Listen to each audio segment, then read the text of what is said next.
Hi, I'm Neil Gershenfeld. I direct MIT's Center for Bits and Atoms, and I chair the Fab Foundation. And I want to talk about the future of AI and how the digital world relates to the physical world. So as background, the Center for Bits and Atoms was created to look at the boundary between digital and physical. And we've done things like creating the first significant faster than classical quantum computations, or creating synthetic life, research right at that boundary. And as background, one of my students, Jason Taylor, built and runs all the computers at Facebook.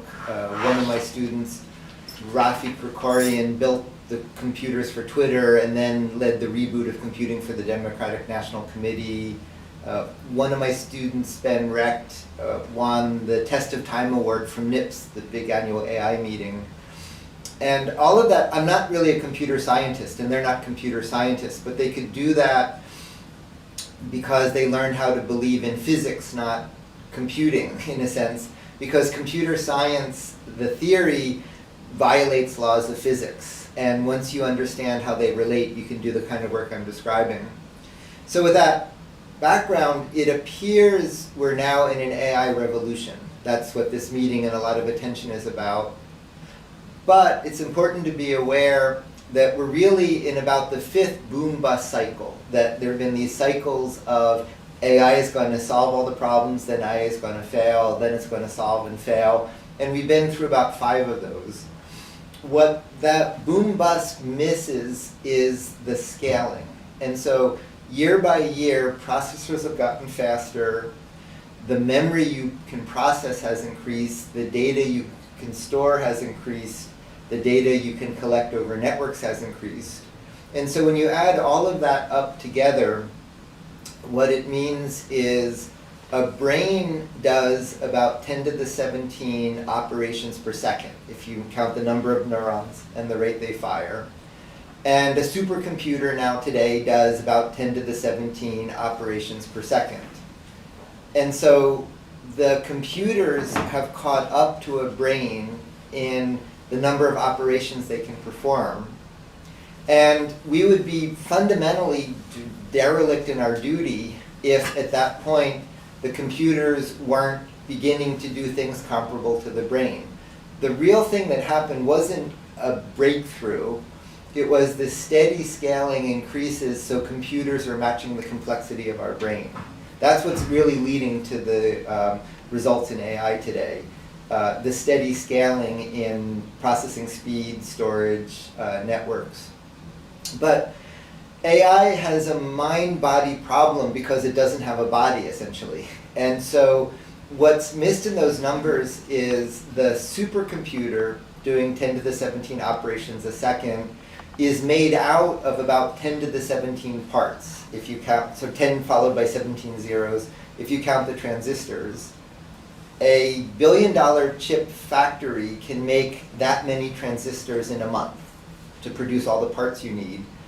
A person, you listening to this, is doing that every second. So you're full of manufacturing machines, molecular machines called ribosomes, and they're placing 10 to the 17 parts every second. And so as you're sitting there listening to this, every second you're making the complexity of a supercomputer.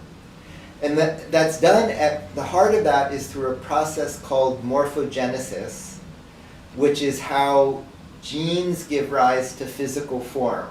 Now that may sound a little remote from artificial intelligence, but 2 of the fathers of computing, one is Alan Turing, who gave us the modern models of computation. This is the last thing he studied. He studied how genes give rise to form.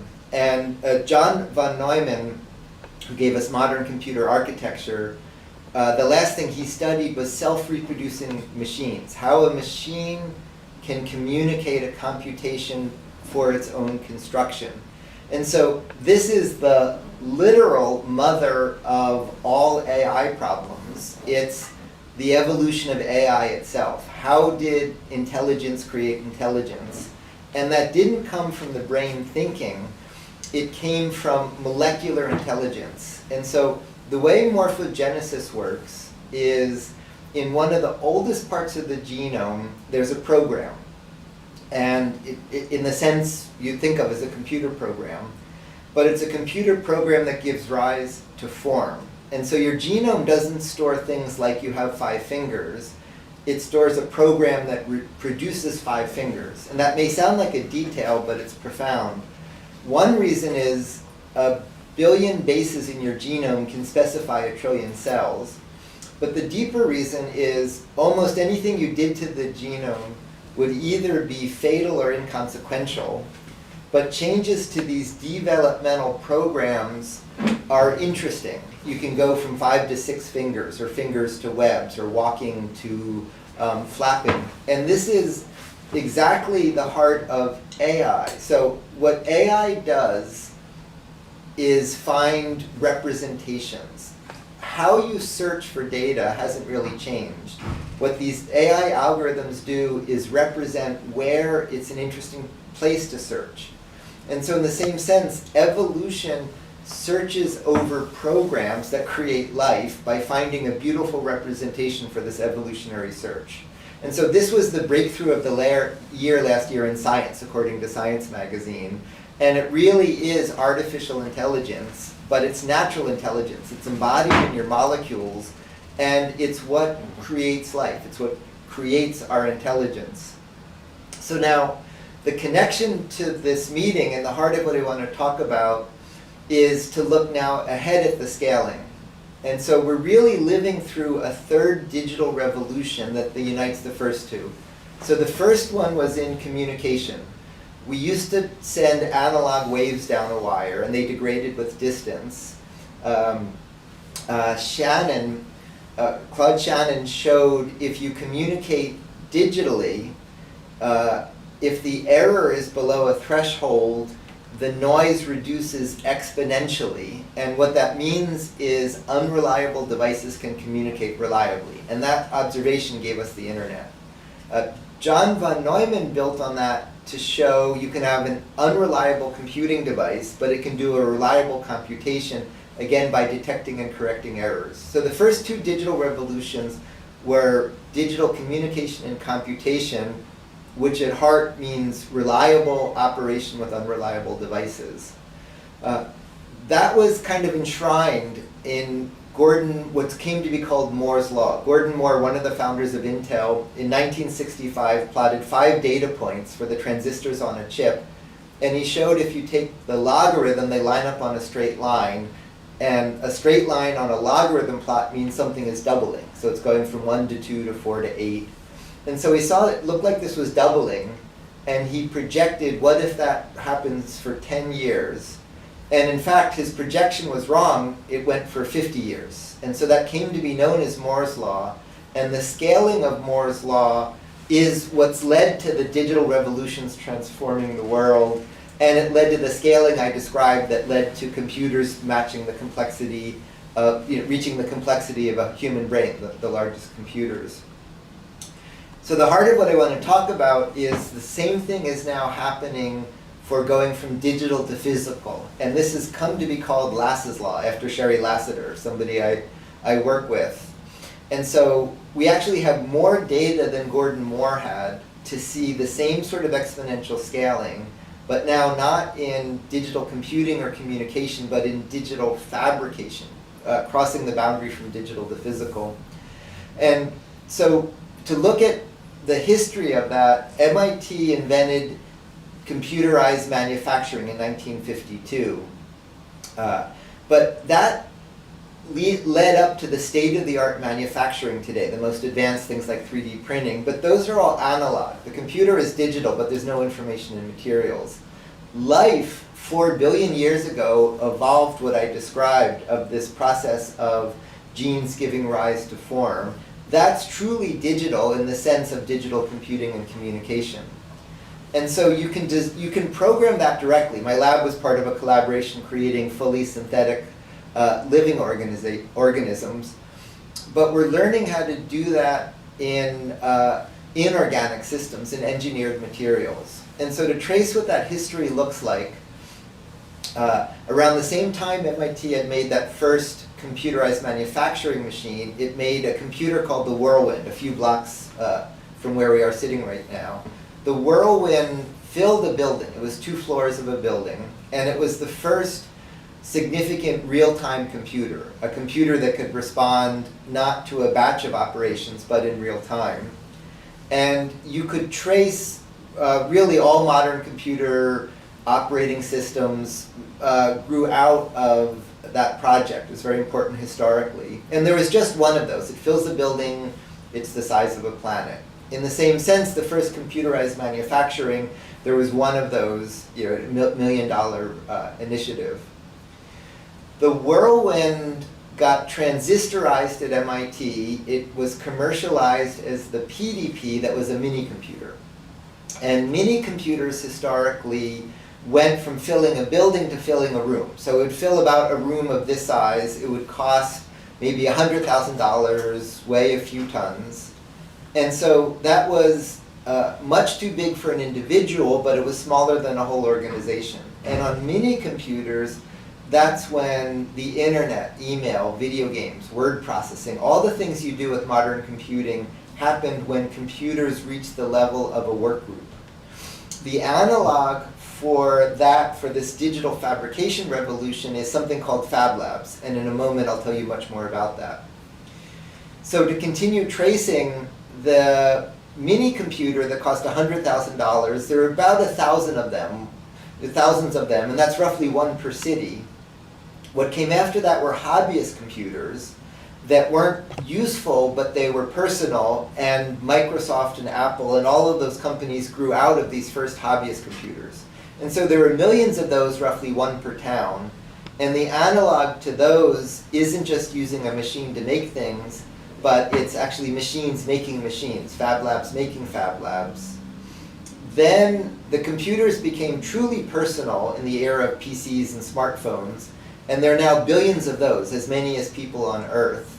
And the research we're doing for those is going from printing processes or cutting machines to assemblers that can make almost anything in one process, can make things like integrated circuits or all the technology. And today we've reached what's called the Internet of Things stage, where we might have trillions of smart devices, like a thermostat, and the thermostat has the computing power of the mini computer, but now one person might have thousands of those. And for those, we're working up to things called self-assemblers. And the reason I just skimmed through that is computing numerically went from 1 to 1,000 to 1,000,000 to 1,000,000,000 to 1,000,000,000,000 over a 50-year period, transforming every aspect of how we live. In the same way, I just described how going from digital to physical is going through that same scaling. Each of those stages of 1,000, million, billion, trillion exists today in some form in the laboratory, but it's going to take between now and 50 years in the future for them to emerge. But the implication is not 50 years in the future. So in the same way that the internet and all of that was created in mini computers, as an outreach project initially for the National Science Foundation, we began setting up these Fab Labs, and they fall in between the millions of dollars of tools I run in a lab at MIT and the self-replicating systems far in the future. So the Fab Lab today costs about $100,000. It fills a room like this. It weighs about 2 tons, and it contains 10 different machines that together read computerized data and do manufacturing. It includes printers and lasers and precision milling and cutting and things like embedding and programming electronics. And once you have those tools, you can make technology that grows food. You can make consumer electronics. You can make furniture. You can make houses, boats, bicycles, clothing. Just about everything you buy as a commercial product today, you can make when you have access to these digital fabrication tools. There are inputs you need, but you can't yet make the integrated circuits. You need the research I described. But with those, you can really make just about anything. And so they're not yet personal. That's coming down in cost, but they're a level of a community group.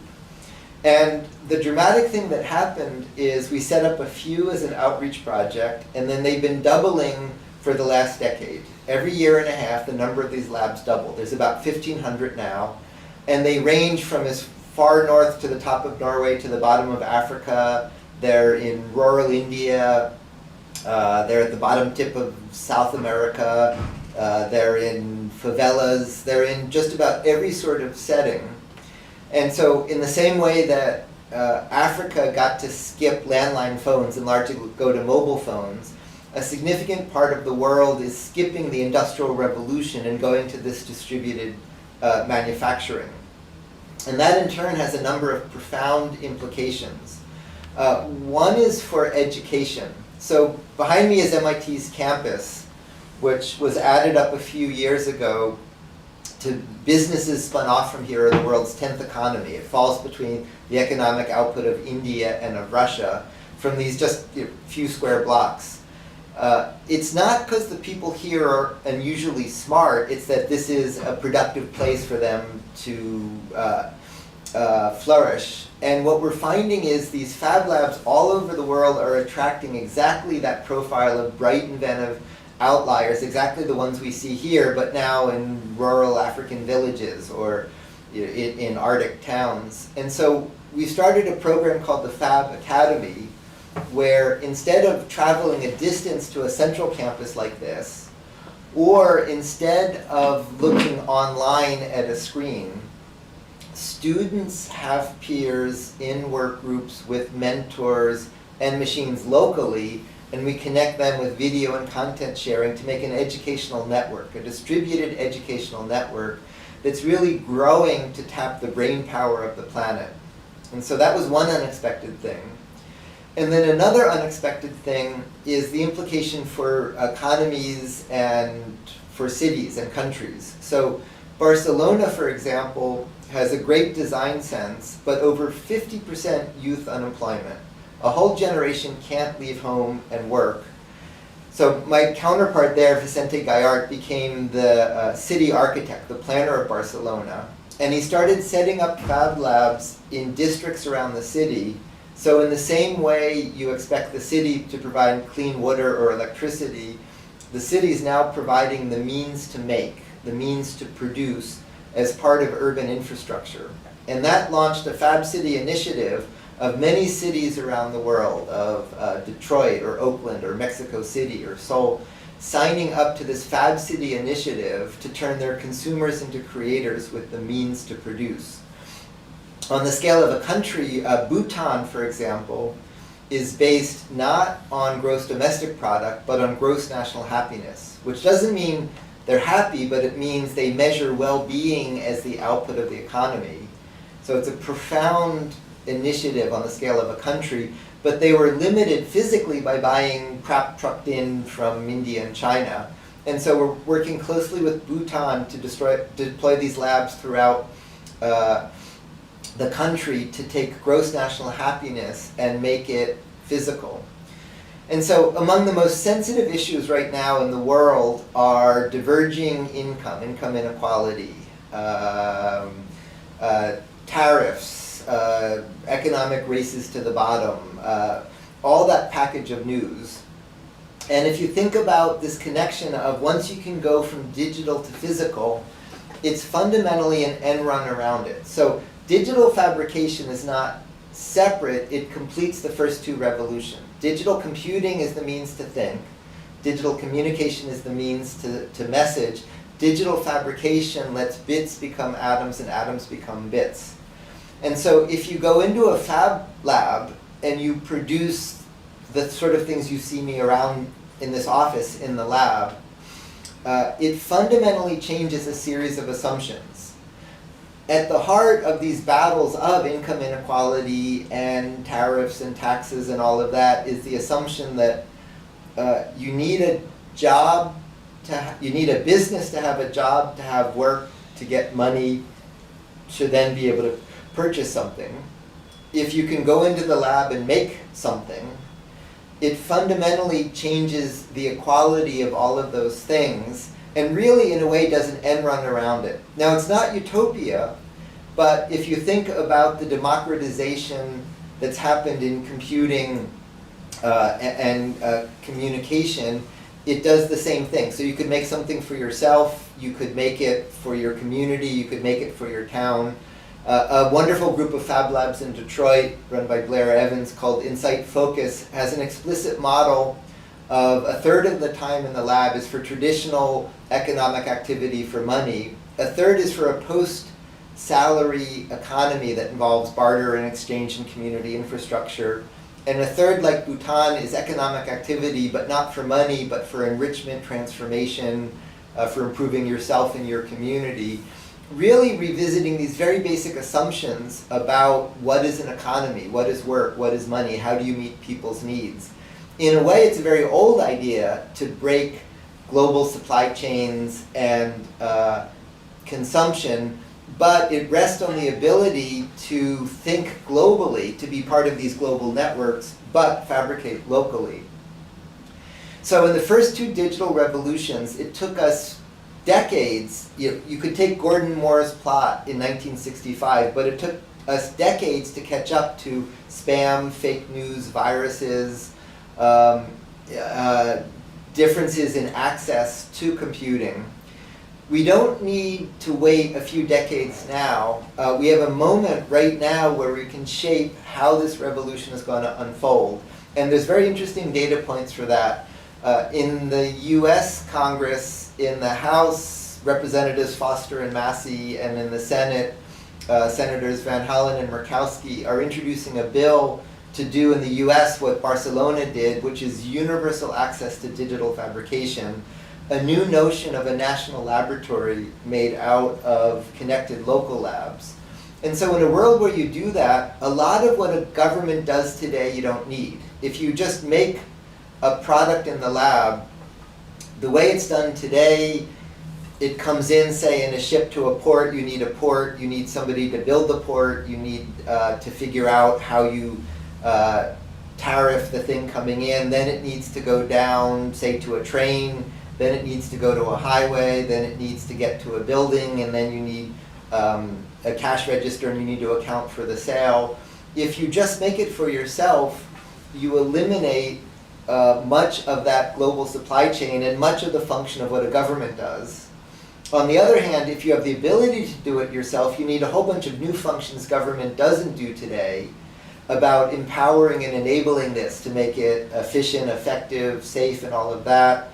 But in the world where this is so distributed, you can't do it by command and control. You can't legislate it. You have to opt in and add value to the networks. And so merging fabrication with communication and computation fundamentally challenges how an economy works. It fundamentally challenges what are the functions a government performs, but it gives a real hopeful opportunity to not keep fighting the same battles we've been fighting for many years, but step around them and empower anybody to make almost anything anywhere.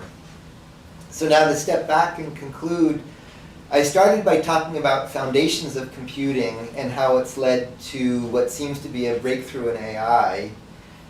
I then connected with the most profound part of AI for me is not how we think, but how we evolve the ability to think, the creation of thinking.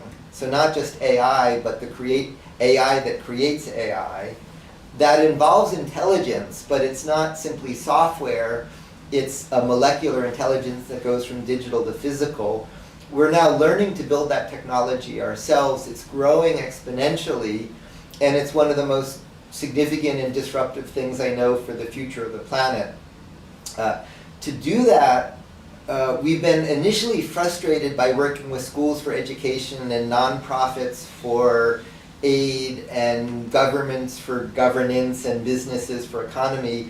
And we kept tripping over that because if anybody can make anything anywhere, it breaks all of those boundaries. And so probably the hardest part of this whole story, but the most interesting part, is we've had to build a whole new set of organizations around anybody being able to make anything anywhere. How do you live, learn, work, and play? And so there's a really interesting group of organizational innovators helping lead that story. And I'll share some references afterwards with it. One of them is I recently wrote a book called Designing Reality with my younger brother Alan, who ran the biggest video game studio, and my older brother Joel, who led the National Labor Relations Organization, tracing out how this many-year technical roadmaps relates to the social roadmap for the impact. And so that's what it means for AI to become embodied, AI to become physical, and I invite you to help join us in building that new world. Thank you.